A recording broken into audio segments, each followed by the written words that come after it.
Now, a lot of you guys already know that I paid off $174,000 worth of debt in 2.5 years following Dave Ramsey's plan, the 7 Baby Steps and Financial Peace University. And I will forever be grateful to him and to his team for what they've created. But once I finished paying off my debt, I really quickly started to realize that his investment advice wasn't really going to work for me, because shortly after I paid down all my debt, I discovered both the FIRE movement as well as the Bitcoin movement, both of which he's, pretty much totally against, or at least over the years has expressed a lot of discontentment or disapproval for. So, by the way, if you're new here, I'm Brad, and I'm on a mission to empower millennials and Gen X to integrate Bitcoin more deeply into their personal finances so they can reach financial independence in 10 years or less. So, the statuses or the stages that I kind of went through with his platform were, initial attraction. I had $174,000 worth of debt. 43,000 of that was consumer debt, 131 of that was mortgage debt. So what attracted me to him was this clear, simple, easy to execute plan. You've got the 7 Baby Steps, Financial Peace University. I learned how to do a zero-based budget, track my expenses, really get my cash flow plan together. And what's amazing about that, the simplicity of that system, is that it allows you to get some early successes. And then if you're motivated enough, if you have a big enough why, it allows you to, just continue with the debt snowball, and just that momentum that you get is phenomenal. And so for me, in 2.5 years, I was able to completely change the outlook of my financial life.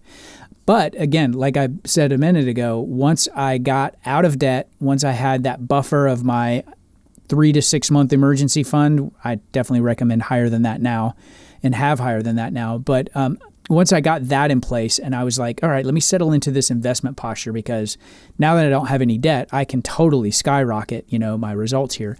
But like I said, his investment philosophy, I think, and it's been a long time since I've actually studied it, but I think it's like he's got 4 buckets of mutual funds, essentially, 25% in each bucket. And so the opportunity cost I started to see, especially once I started reading books like Vicki Robbins' Your Money or Your Life, or Jacob Lund Fisker's Early Retirement Extreme, I started to really just kind of tune into this other whole vein of personal finance. Now, as a result of my getting out of debt, which was right before the great financial crisis of 2008, I had also discovered Austrian economics. I had studied the 2008 financial crisis, all of the failures of all these banks, Lehman Brothers, Bear Stearns. I watched some of the hearings of, what these guys were saying in Congress, and just how it was uncovered how they were actually defrauding their clients. And it helped me to understand and dig a little bit deeper into the Federal Reserve System. I read books like The Creature from Jekyll Island. I started following Mike Maloney of goldsilver.coms. He's got some, amazing educational content over there. And so I became sort of a hard money guy, kind of a gold and silver guy, some equities as well. But I started to understand Austrian economics as opposed to modern monetary theory, MMT, or Keynesian economics, I guess. And so it really primed me for, in about 2009, 2010, you started to hear rumblings about Bitcoin. I was watching Max Kaiser and Stacy Herbert's show on RT back when that was a thing, and they were some of the first people to start talking about it. And now Max and Stacy were also hard money Austrian economists, of that ilk, essentially. And before Bitcoin, they had this whole campaign where they were like, all right, the global insurrection against banker occupation. So I was very much in this sort of libertarian vein of thought when it came to money and sound money and how we needed to get to sound money. So when Bitcoin came on the scene, I really started to study it. I started to understand it, but it wasn't until 2013 that I really started to pay attention enough to kind of get some skin in the game, which leads me to my next point, which was, if I would have stayed in Dave Ramsey's way of thinking about investments, I would not have gotten into Bitcoin when I did. And so let's just do a little bit of a thought exercise. So the purchase price in 2013, okay, really, it says $300 per Bitcoin here, but it really ranged. I looked it up before I started shooting this video. It ranged from $13.50 per Bitcoin and it went to an all-time high at that point of $1151.17, so $1,151. So it was in that range. And the late fall was about, is somewhere in that $300 range. So this exercise that I'm doing, stepping out of Dave Ramsey, and definitely back then he was very much anti-Bitcoin. He was very much that it's a Ponzi scheme. I mean, you can go back and watch his videos, and I've actually reviewed some of those videos.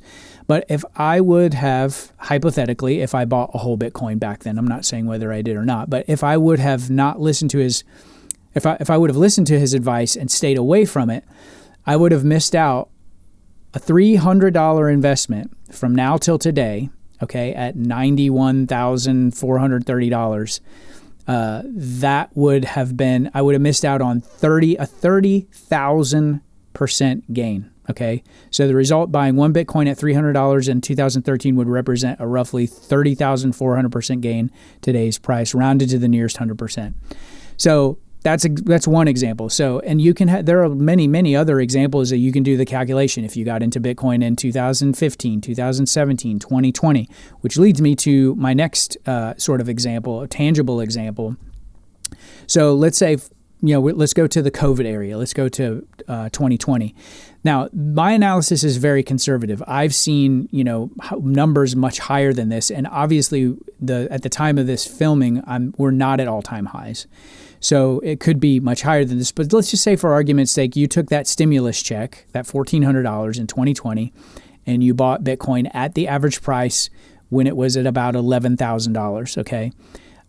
So that would have gotten you 0.126 Bitcoin, which is about 12.6% of a coin. And the value of that today at a price of $91,430 would be $11,500, okay?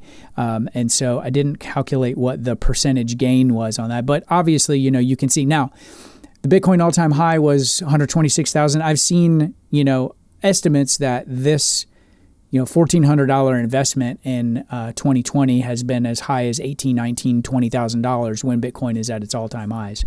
So I bring this up, and want to share this with you guys because with a lot of you guys, I'm preaching to the choir because maybe you've been Dave Ramsey, in the Dave Ramsey ecosystem. You've been in the FIRE movement. Maybe you've been in Bitcoin for a while. Maybe you're dipping your toes in it. I do have a lot of, new subscribers or people that are sort of watching these videos that are from the traditional FIRE movement. And so we're talking a lot about, obviously, on-chain Bitcoin. We're also talking about the ETFs like IBIT, FBTC, the covered call ETFs like BTCI, and then the preferred stocks from MicroStrategy or Strategy like STRC. So we're talking about all of those. If this kind of content is your jam and you're kind of looking to integrate Bitcoin more deeply into your personal finances, I would love it if you subscribe to the channel, share this video with a friend, like the video. That definitely helps. And I also see that about 80% of you guys that watch these videos are not subscribed. So would appreciate it if you subscribed. If you're compelled to do that, it definitely helps get this message out to a broader audience. And I appreciate all the new subscribers. Thank you guys so much. It's so much fun interacting with you in the comments. So please do leave a comment in the comment section. I know a lot of you guys are former Dave Ramsey followers that got into the FIRE movement, got into the Bitcoin movement.